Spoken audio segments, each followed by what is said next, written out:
राजस्थान के सीकर जिले में स्थित खाटू श्याम जी का मंदिर एक अत्यंत प्रसिद्ध और पवित्र तीर्थ स्थल है, जो भगवान श्री कृष्ण के कलयुगी अवतार बर्बरीक को समर्पित है। ऐसा माना जाता है कि ये हारे का सहारा और शीश के दानी के रूप में जाने जाते हैं। यहाँ श्रद्धालु दर्शन और मन्नत मांगने के लिए देश से ही नहीं विदेशों से भी आते हैं। खास तौर से फाल्गुन मेले के दौरान यहाँ भक्तों की भारी भीड़ लगी रहती है। आज 23 अप्रैल को बाबा के मंदिर के कपाट फिर से खोले गए हैं। आज के इस शुभ दिन पर हम आपको इस मंदिर के चमत्कारी 13 सीढ़ियों के बारे में बताएंगे।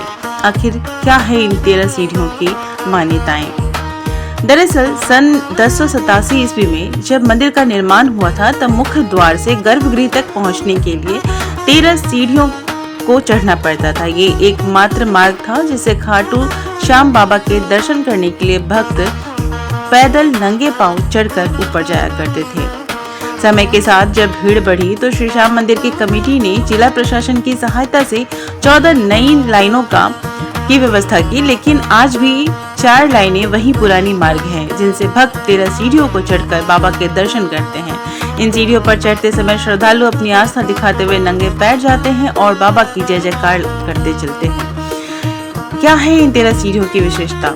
खाटू श्याम मंदिर की सीढ़ियों की सबसे बड़ी खासियत यह है कि यहाँ से गुजरते समय भक्त का बाबा श्याम से सीधा नेत्र संपर्क होता है। कहते हैं कि इन पलों में बाबा अपने भक्त की हर अर्जी सीधे स्वीकार कर लेते हैं। ऐसे में बाबा के करीब पहुँचने के लिए इन सीढ़ियों पर चढ़ने से पहले भक्त को अपना अहंकार नीचे ही छोड़ना पड़ता है। यहाँ कदम रखते ही यह भाव मन में होना चाहिए कि इस संसार में जो कुछ है वह सब ईश्वर का दिया हुआ है। महाभारत काल से भी जुड़ी है इसकी मान्यताएं। मंदिर की इन 13 सीढ़ियों का सीधा संबंध महाभारत काल से माना जाता है। धार्मिक मान्यताओं के अनुसार ये 13 सीढ़ियां महाभारत के उन महत्वपूर्ण 13 दिनों का प्रतीक है जो धर्म और न्याय की स्थापना के साक्षी बने थे।